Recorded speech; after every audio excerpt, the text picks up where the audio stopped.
Hello everyone. And welcome back to a new YouTube video. So the question is, what is the process to become a citizen in Canada? So since my sister is the citizen of Canada, we will be asking her the questions. So question number one. What are the requirements for applying for citizenship here in Canada?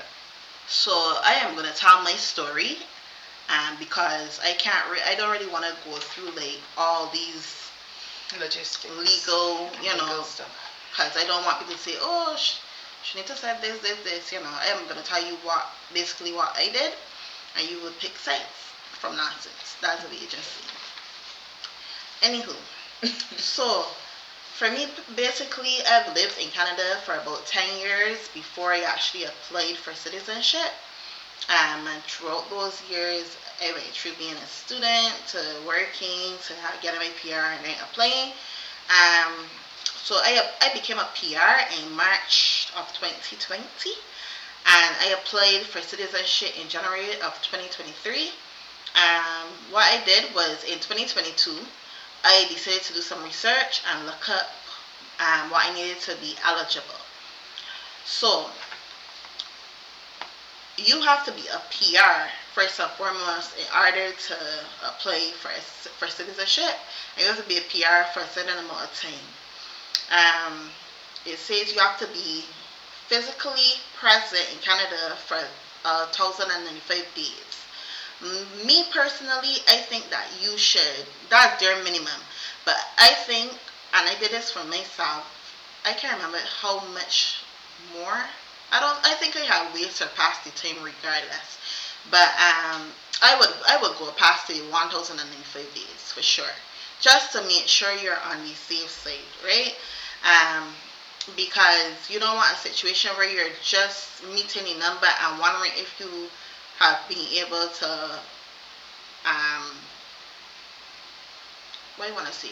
You don't want to be just at that number or under the number and go through the whole process of applying and then getting turned down. It makes no sense. Right. So I think one of the, I don't want to say easiest, but one of the, compared to applying for PR and work permits and student permits and all the other stuff, I think that citizenship is one of the more simpler ones because it's that you are already a PR already.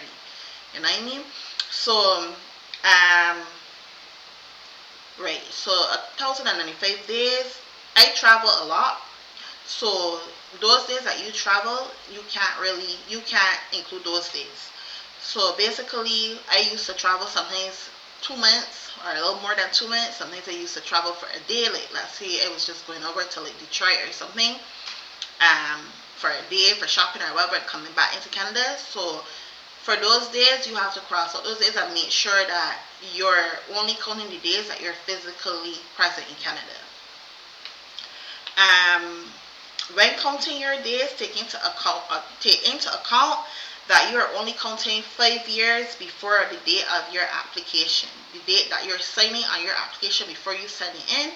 Make sure that you're counting 5 years before that, because um, because that's the 5 years um, that will matter.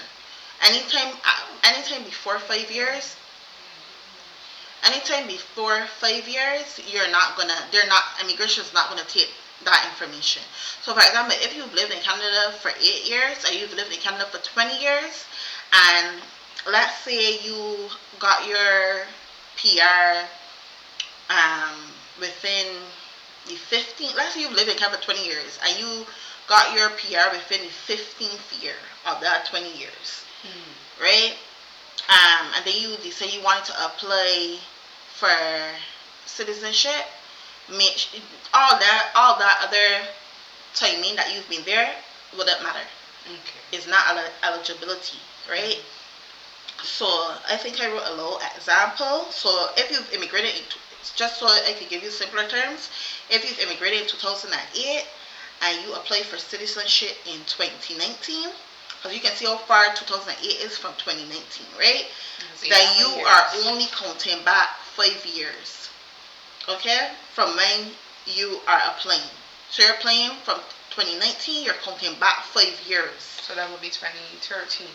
So the rest of the time does not matter. And then also another important thing is that each day within the 5 years that you're counting, before you got your permanent residency, is only half a day. So within that 5 year period, let's say you applied in 2015, right? Let's say you got your PR. Hold on, I trying to. Right. Let's say you got your PR in 2017, right? Um, and your 5 years start from 2015. Because remember, you're counting backward 5 years, right? Let's say your 5 years start from 2015 and you got your PR in 2017. From 2015 to 2017, before your PR, you're only counting half a day for each day that you've been in Canada physically present. You're only counting half a day. When you get your PR, let's say you got your PR now in May of 2017. From the day you got your PR, you're counting now a day. A day is a day. Okay. Right? Before 2017, let's say your 5 years start from 2015. From 2015 to 2017, one day is half a day. So you have to that's super important because you have to make sure when you're counting properly to be able to match up the days. So let's say you have Monday, Tuesday, Wednesday, Thursday, Friday for 1 week in 2015, right? Which starts the 5 years. Monday is a half a day. Tuesday is a half a day. So Monday and Tuesday will make one day, right? Wednesday and Thursday will make one day. And you're doing this until you count when you actually got your PR. When you got your PR, let's say you got your PR in 2017 now, like I said, May of 2017 or something, then now, in May, you will, from the date you got your PR, Monday will be a day, Tuesday will be a day, Wednesday will be a day, Thursday will be a day, Friday will be a day. So I'm making it as simple as possible. So all you have to remember is the day of your PR is a day, the day before your PR, the time before your PR is half a day, right? And that's how you have to count. So,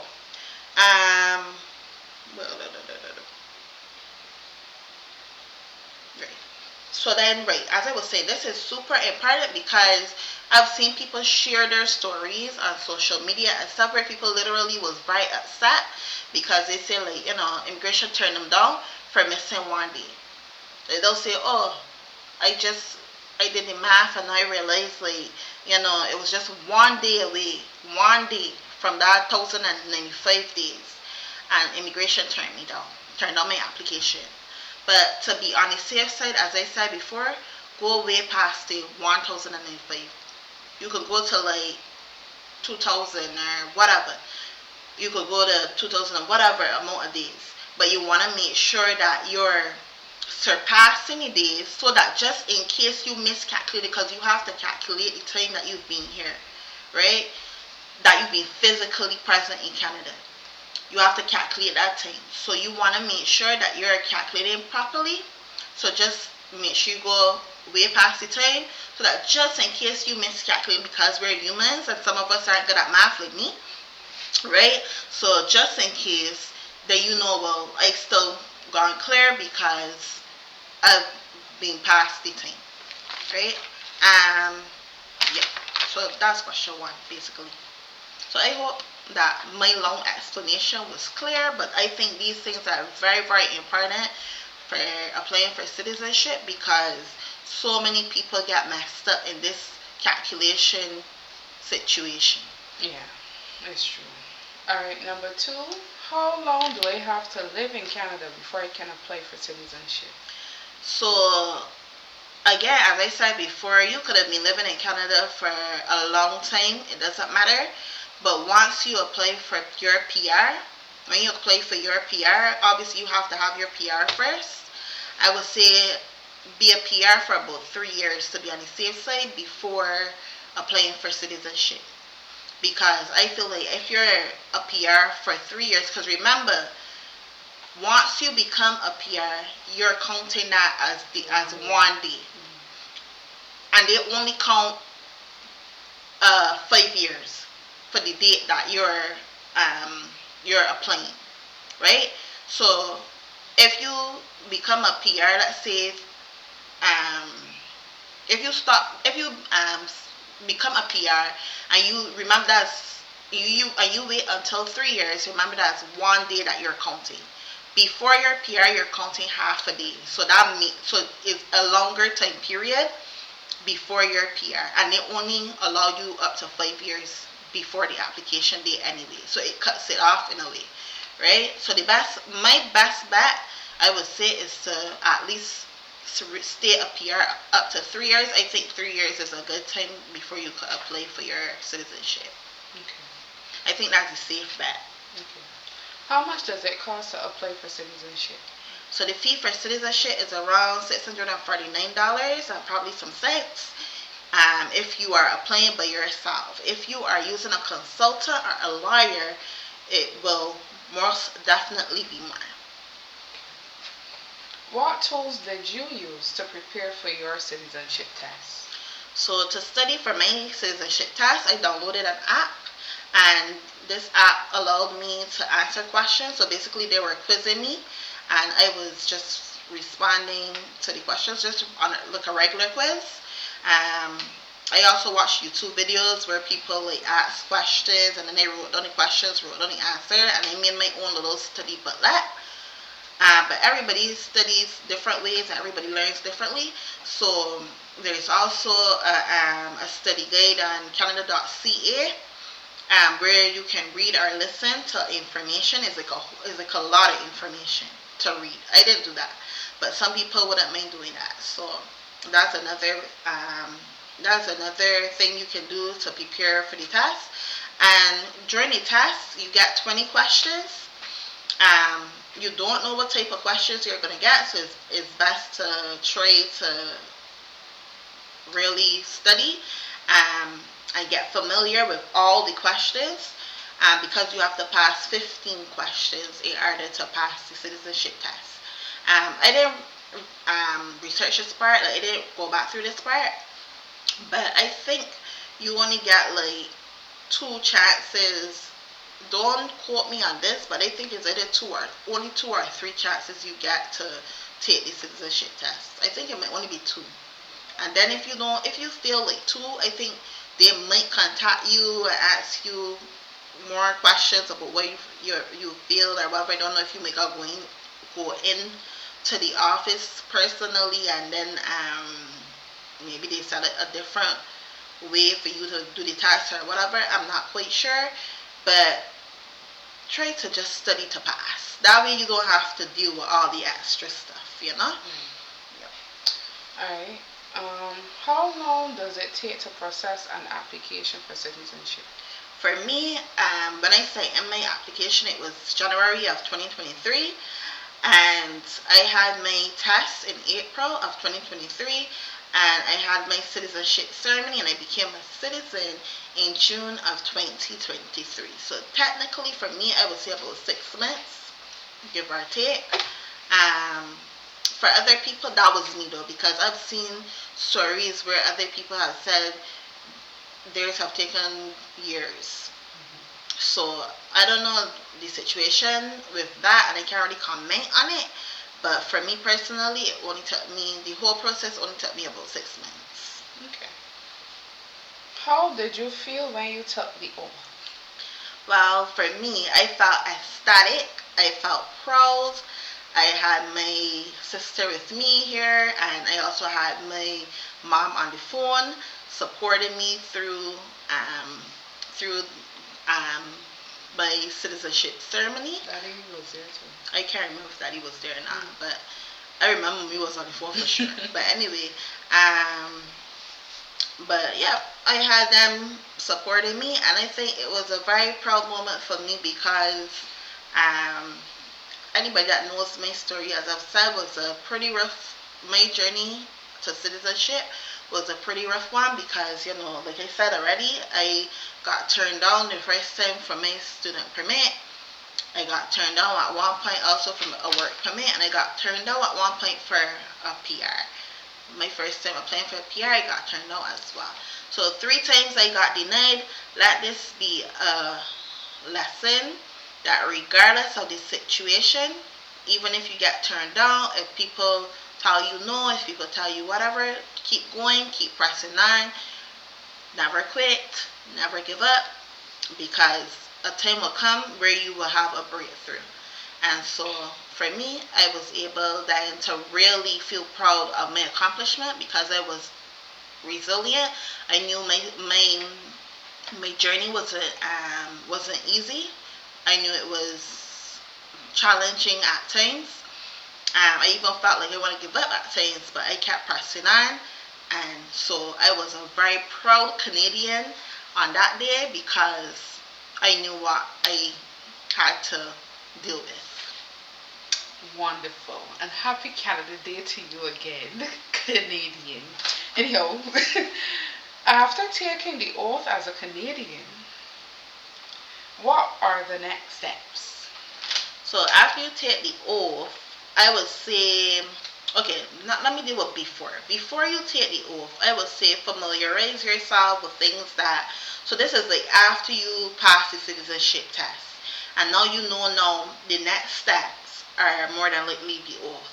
So you're going to be getting emails from immigration regardless throughout the whole process telling you different things and updating you on different things. So I would say that familiarize yourself on what to do.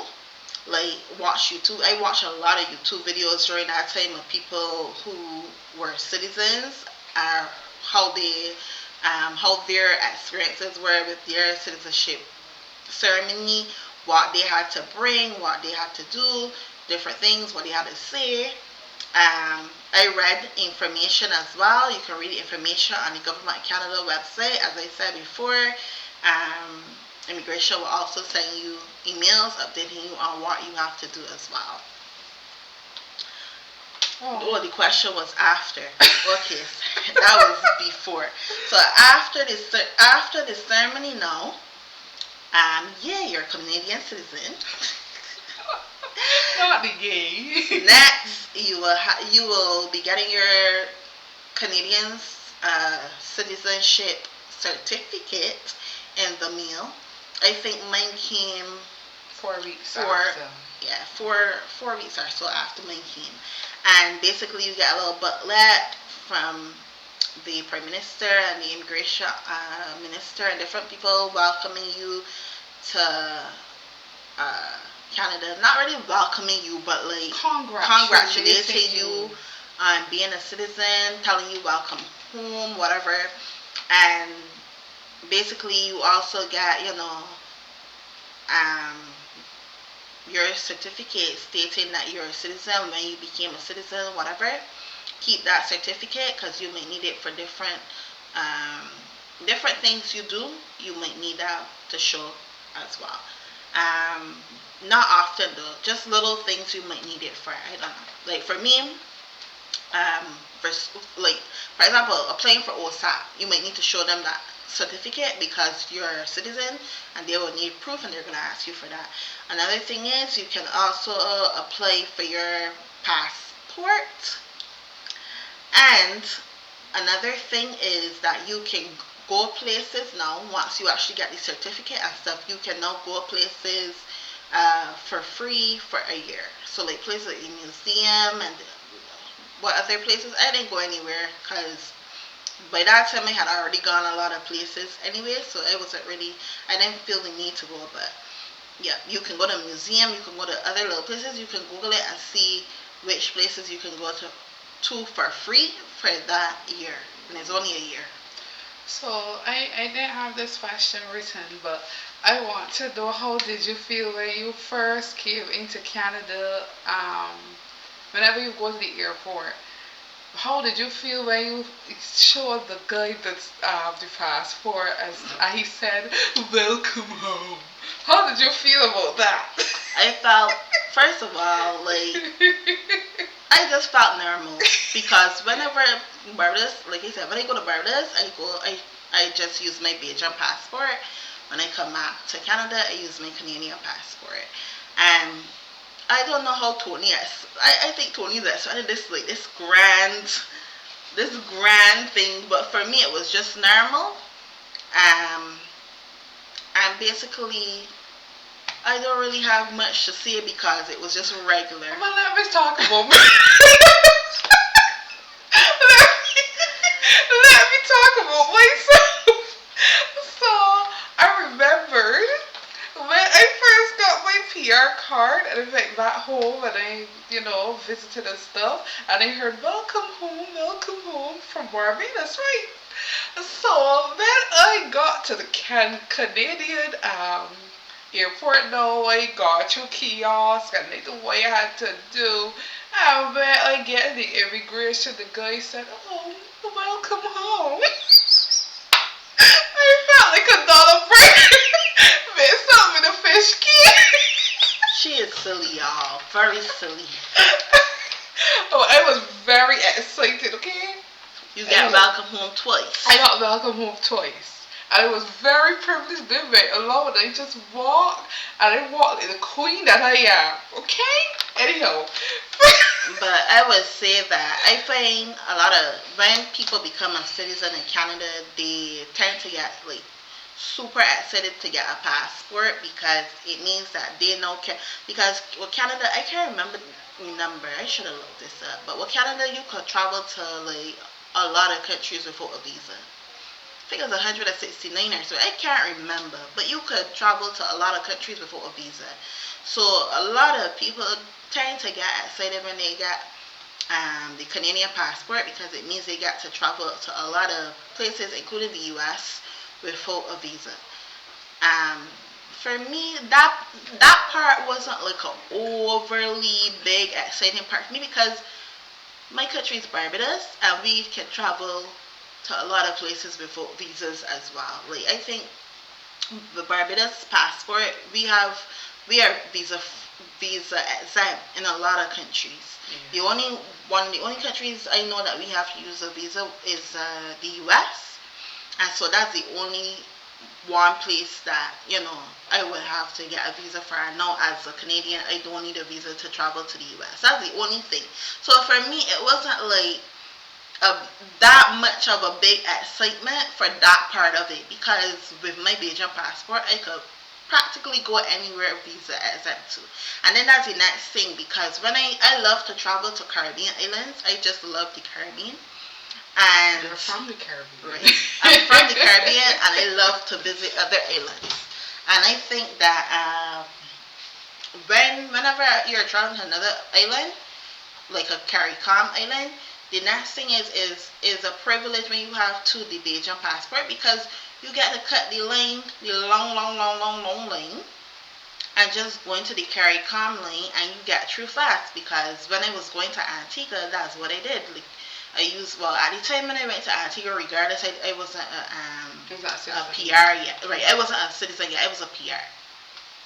So I had my PR at the time, so I still have my Belgian passport. But regardless, I just got to go straight into the CARICOM line, and then I was able to get through faster. Because when you look at it, right, when you see the line for the visitors, when you're going to for alright, let me tell you about home day. For example, when I just went home recently too.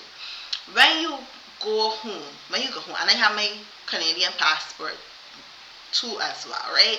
When you go home and you see that long line for visitors, trust me, and you're a Belgian or CARICOM national, you're gonna be super happy to be able to go into that short CARICOM lane because then you don't have to wait. You don't have to go through the whole long process of waiting.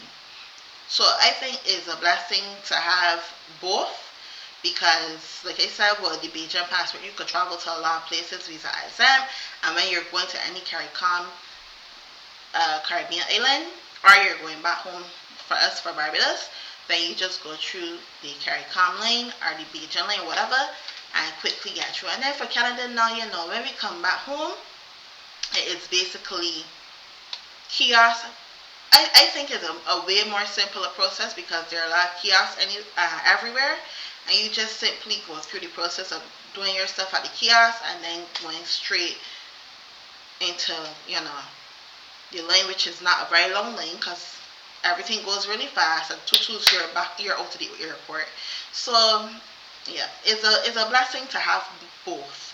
But I don't really have the over excitement that other people tend to have when they have the Canadian passport, for that reason that I said.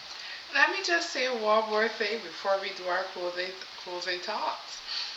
I went away with my dear sister 1 year. I think it was 2019. And she was a PR then nurse. I think it was 2019. No, it would have been like between. Sometimes she came home. Anyhow, you know what my sisters did? My sisters and I went through the airport. I had to go in the visitors line and she went in the PR line. This is what she did. I'll see you over the other side. I don't even remember that. I remember it. I ain't remember. She laughed at me and said, "I'll see you all over the other side," because she went in the other line. But I gonna get there is a day coming that both of us will be traveling together. Well, as a PR, but the thing is, as a PR, first of all, I find the airport, the Canadian airport, has changed. It's like one time you will have a line for PRs and Canadians, and then you will have a lane for visitors. They don't have that now because now they have the kiosks. Everybody, visitors, Canadians, whatever, everybody go into the same lane. And then basically you go to the kiosk, you put in your information, then you go in the lane. And I think if they have any questions for you as a visitor, they might pull you aside or whatever. But to me now, I just see everybody going in the same lane. But even if it was a case of having two lanes, a PR and citizen can go in the same lane regardless. Right, I always say we can go in the thing together. Right, but now it has changed. So too bad for her. There's no lines to go in. Every man jack go in the same lane. Canadian citizens are visitor go in the same exact lane. Yes. So, anyways, any further thoughts? I don't really have any further thoughts. All I would say is that basically, like I said, out of this entire citizenship process, all I would say is the most important part. Obviously, they're going to ask you for proof of different things. Make sure you have your taxes, your tax papers, and all of that stuff. Make sure you speak either English or French well, because those are the two languages here. And make sure you have everything that you need. But I would say basically hardest. It wasn't hard for me because I did my calculations to the T. I did my calculations and everything and made sure everything was way past whatever I needed to do. But I would say the most important part to focus on is to make sure the timing that you have the calculations properly done, so that you don't go through the whole process then to hear that your citizenship application was denied because you weren't it wasn't the amount of time, or you didn't fulfill the amount of physically present time that you were supposed to be in the country. So just basically focus on that part, make sure everything is everything, and then continue on with the rest of it. And the rest of it is pretty simple. The test, try to study as much as possible, and then and go for it. And the rest of it is pretty simple in my opinion. So okay, so if you have any questions for us, please drop them in the comments, and please like, share, and subscribe. Until next time, bye.